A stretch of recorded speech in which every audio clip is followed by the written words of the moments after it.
These are street scenes in Vancouver and Victoria in British Columbia in 2023. I returned to my birthplace country, the Netherlands, and did not find the scenes we see in our large cities.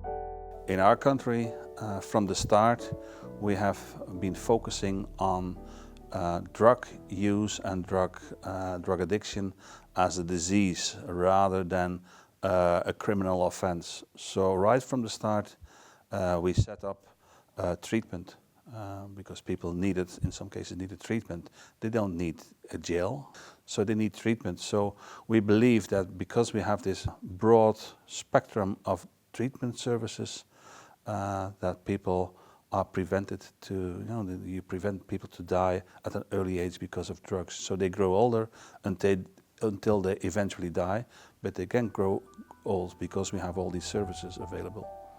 The Trimbos Institute in the Netherlands provides research policy and practice-based advice for professionals on mental health and addiction issues. So we started with drug consumption rooms where you allow people to use in a hygienic way.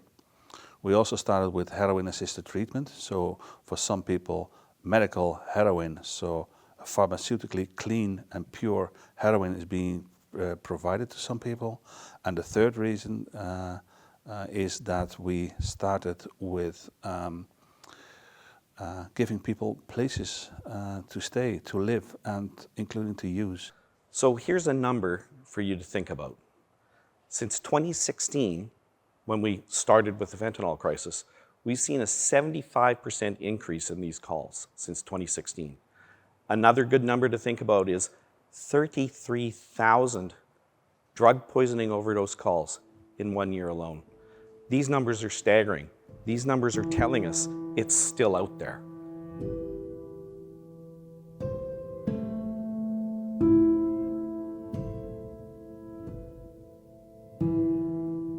Drug poisoning calls are a stressful call to begin with because of how clinically sick these patients are. They're minutes from death, they're not breathing, so we need to control their airways right away to start putting oxygen back into their system.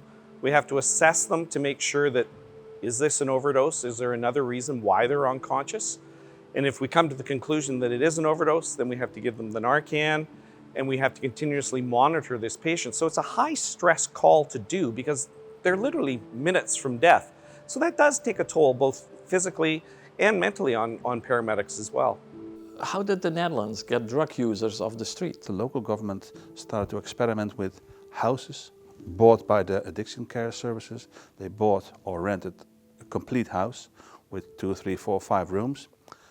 Then they allowed people to rent the room under supervision of the treatment services, and so they did, and they had to comply to all kinds of rules and regulations. But one thing was essential, is that they were allowed to use their drugs that they need in their own room. So they didn't need the street any longer.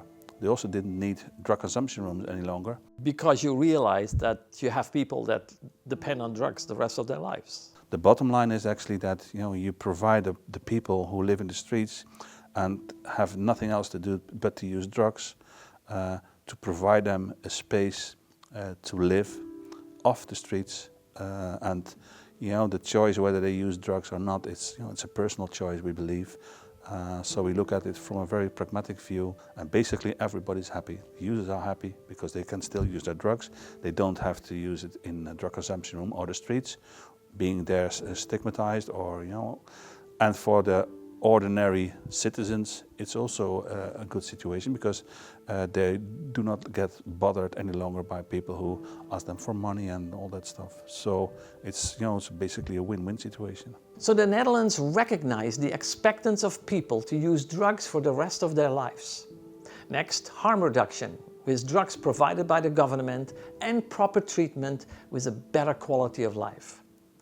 They believe that these 3 interventions are essential in any country. But Daan was also aware of the influence of street fentanyl in Canada. It's still not that far, but we are very carefully watching the situation and what's going on in the US and in Canada. One final note. Dan told me that the Netherlands is one of the largest producers of crystal meth, which has become a considerable challenge for them. This toxic drug supply crisis that we've been dealing with since 2016, we called it the fentanyl crisis. Now it's the toxic drug crisis, because that's what it is. It's toxic drugs that are out there.